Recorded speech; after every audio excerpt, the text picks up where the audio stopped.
It's 2020. Your cousin's getting married in Montana, and your sister is the professional photographer photographing the wedding. She takes you out the day before so you can learn her backup camera, so you can be the second shooter. And you love it. Fast forward, you purchase your first camera, the Canon 5D Mark IV, based on her recommendation. You play around with the camera, learning how to use it and take pictures at your friend's Halloween party, where you dressed up as Johnny Bravo. But then, it dawns on you. You've always loved astronomy, and you always enjoyed looking at these beautiful photos of landscapes with the night sky. And now that you have your own camera, you could learn to do that yourself. Wedding's second shooting season was super slow, so you dove deep into learning astrophotography, scouring through the internet finding the incredible YouTube channel by Alyn Wallace. You spend hours and hours devouring every video and learning as much as you can, preparing to go out and shoot your own photos when the time was right. You borrow your sister's 24 1.4 lens and take your first Milky Way shot ever. You purchase a 14mm 2.8 lens while Alyn continues to teach you new ways to photograph the Milky Way, so you try panoramas and try 50mm core shots. You quickly realize editing is where you need to focus on learning next. You find Alyn's video on stacking with Sequitur and learn to try and light paint the foreground. You spend the next 2 weeks trying everything you've learned, traveling on a long road trip from Texas to Maine, staying at Fall Creek Falls State Park in Tennessee. You get to explore the incredibly dark skies of Maine and visit your girlfriend's family's remote cabin out in the wilderness of Maine under Bortle 1 skies. You spend 2 wonderful nights at an Airbnb located in Lubeck. You get to explore the amazingly dark skies over at the iconic lighthouse, West Quoddy Head Lighthouse. On the way home, you stop at Pickett CCC State Park in Tennessee with the abundant amount of fireflies. Alyn starts to teach you all about star trackers, and then you buy the Move Shoot Move. You leave it in the rain over at Robbers Cave State Park in Oklahoma, but luckily a bag of rice does the trick. Your first tracked shots blow you away.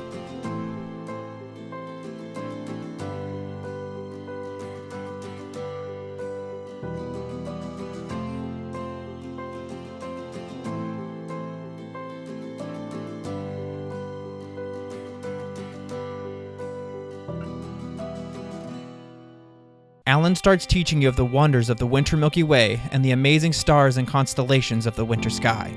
You learn that a little moon isn't always a bad thing. He preaches to chase darker skies. You visit your first Bortle 1 location a whopping 5 hours away for a one-night session in -14 degrees Fahrenheit, practicing your first 2-shot tracked pano, and going out again later to practice your first tracked 180-degree Milky Way arch pano and a 50mm vertorama.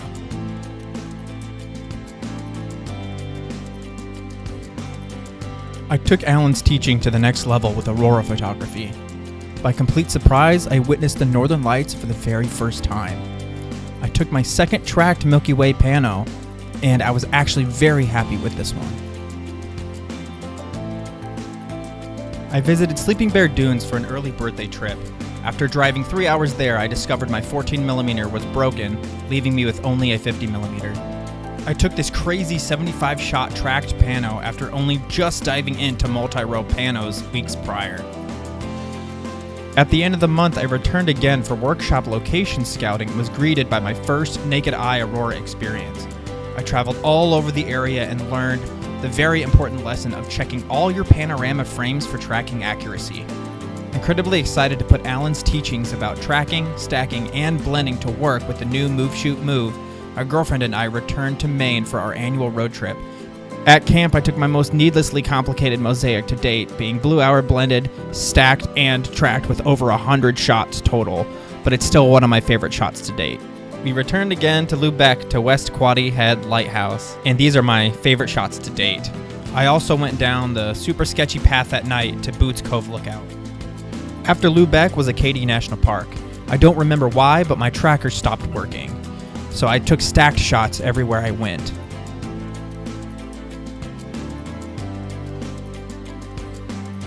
Thanks to Alyn's knowledge and videos, I became a group expert in a large Facebook group called Michigan Aurora Chasers. We had a live chase trying to catch the northern lights, and we had a great time. I also had my Sleeping Bear Dunes group workshop at the end of the month. We also visited the awesome lighthouse known as Point Betsy. The DHJ barn is one of the most photographed barns in the United States. In August, I visited Big Sable Lighthouse for the first time, and somebody made big stick teepees by the beach. I revisited Little Sable Lighthouse multiple times, once for a fiery moonset in the Milky Way, another to try stacking multiple track shots, and another to do star trails with the aurora.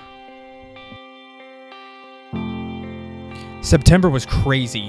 Labor Day's insane northern light storm was my first explosive naked eye experience, along with the awesome phenomena known as Steve.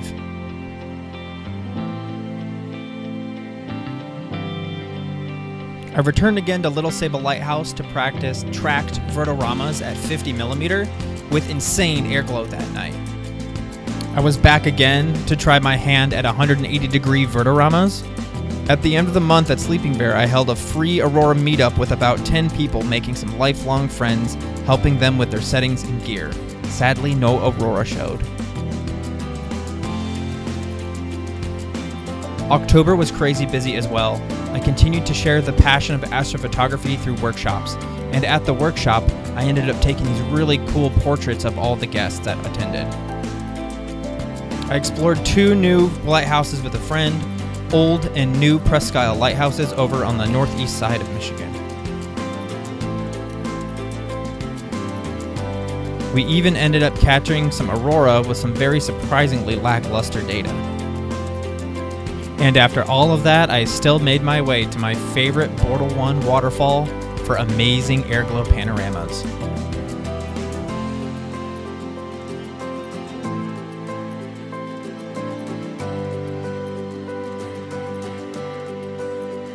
For November, Alyn helped me become aware of the lunar eclipse.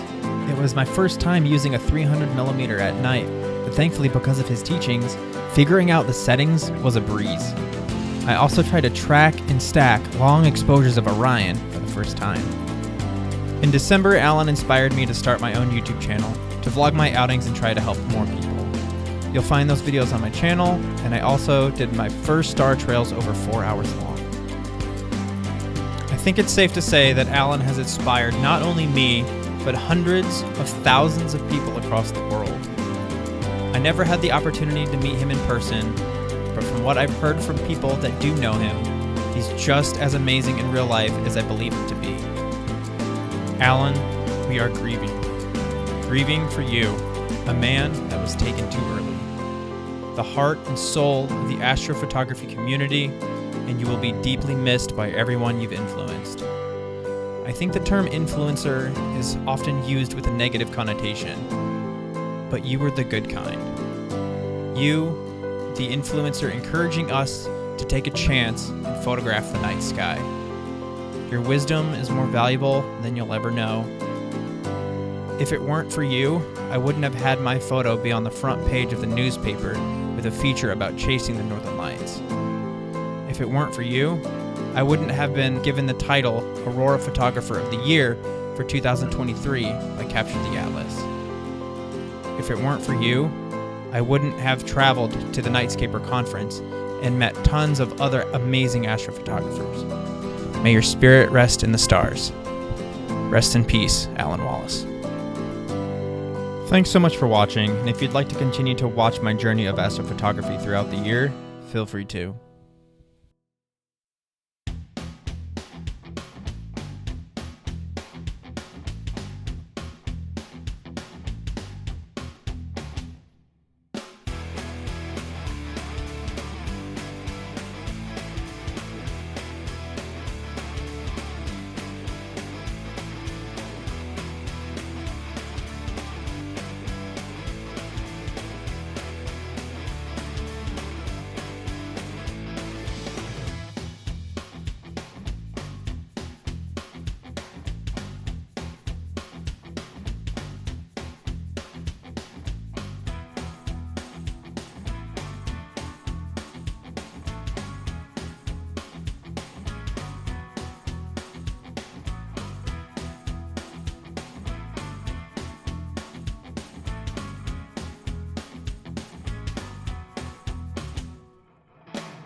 Bye.